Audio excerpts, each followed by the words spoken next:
Hello everyone, Sheek here with another Transformers review, and today I will be reviewing the Transformers Legacy Predacon Inferno, and here he is in the box, and I've been looking forward to him for quite some time. On the back of the box, he transforms in 26 steps, has his gun, has the ant behind, looks pretty cool. Ant mode, QR code if you want to scan that real quick, and then lovely artwork of him yelling out. And then, of course, just words barcode on the bottom. So let's go ahead and get this fiery insect out of his box. Okay, so here we have Inferno out of his packaging, and my oh my, is he quite an impressive figure. Yeah, there's his head, very reminiscent of the cartoon, very accurate. I wish they would have done the same with Transmetal 2 Megatron, which I will hopefully get at some point, and upgrade kit for it. He does have light piping, his mouth does open and shut, and his face does remind me a bit of a Scraplet, honestly. That's the first time I've noticed that. But yeah, and then there's the light piping plastic. Definitely bug eyes for the ant. Got his gun, which is really cool, has translucent red. And then he has a lot of red because he's a fire ant. And some silverish metallic blue. And then here's his ant bottom, which is actually really cool. It's metallic blue on the inside. They could have just left it red, but they decided to go all out on this. I absolutely love it, and it also spins around too, sort of like in the show. And another thing that's really cool that you can do is you can plug this in right there, and then you have his like flying butt jetpack thing, and you can fly through the sky as a terrifying sight as he wants to burn everything in sight. Burn! Anyway, but yeah, he is really cool, and glad I picked him up. Originally I thought he was going to be deluxe before I realized, well, yeah, obviously he is Voyager and all that, but yeah, he's actually pretty decent size and is a pretty cool looking ant. Anyway, his head, look up that far, down that far, has a little bit wibbly wobbly. It can do a full 360, which you saw earlier. Arms can do a full 360, although the legs will get in the way a bit. You got that far. Does have bicep rotation, although it is kind of in the shoulder and it will mess up the alignment of that. Double jointed elbows, so he can pretty much goes up to his shoulder. And he does have a wrist rotation, and you can also rotate the leg as well if you want. He does have hip rotation. He does have this rotation, thigh rotation, and you might want to be careful. I haven't had anything pop off yet, but you never know. Double bend at the knee, and quite a bit there. And you do have ankle tiltage, quite a bit of it. Completely break his ankles at that point. And that's about it for Inferno. I would do some comparisons, but unfortunately I moved everything, pretty much everything that I could fit in my luggage back home when I visited back home, because, you know, whatever. I want to make sure I'm ready to move when they want me to move, whenever that is, and that's enough about that. So, without further ado, let's get down to transformation.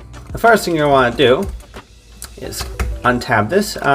I don't think there's any chance that that's really going to break off anytime soon, but you still want to be careful so you don't, you know, break that tab, so his chest will, well, so it'll stay in place.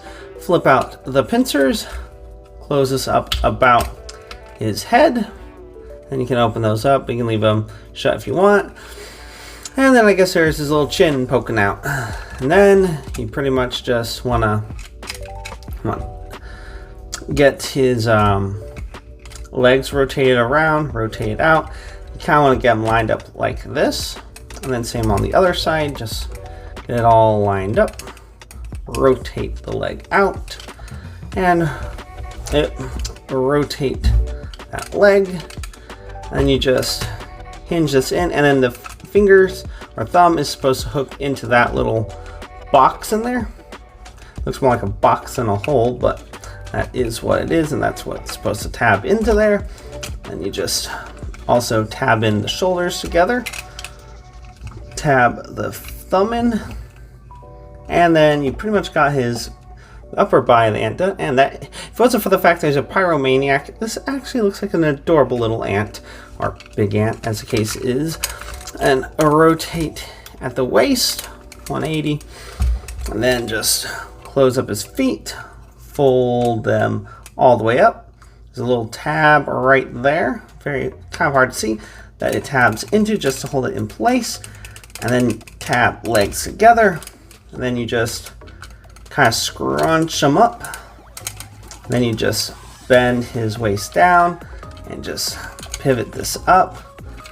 Then you rotate without spinning the whole thing up. Oh, that's the first time something's popped off, but hey, considering that it's legacy and it's one of the newer generation of figures, I mean, it's not too bad considering some of them constantly have things popping off. Anyway, get that popped back into place. And then go ahead and line up these right here. Although, for whatever reason, don't quite get it scrunched up just right. Does not want to line up. Okay. But you tab or peg that little peg that into that little hole. There we are. And then just collapse that ant booty down, and then we have Inferno. There we are. Okay, and then rotate his legs back as needed, and then put his antennae down, open up his mandibles, and there we have him in his fire ant mode. And I'd say it does look really cool. Downside is that for whatever reason, it seems like, at least in this case, okay, there we are. Just if you want to get all 6 legs on the ground, kind of have to just do a little finagling. There we are. Okay. And there his head goes, opens up. The downside is the back legs that support most of the weight to keep him on all 6 legs do feel a little weak, so that could loosen up over time. Like I said, he does look kind of adorable, except for the fact that you know he's a pyromaniac. Unfortunately, there is no weapon storage in here, because that's where his legs go.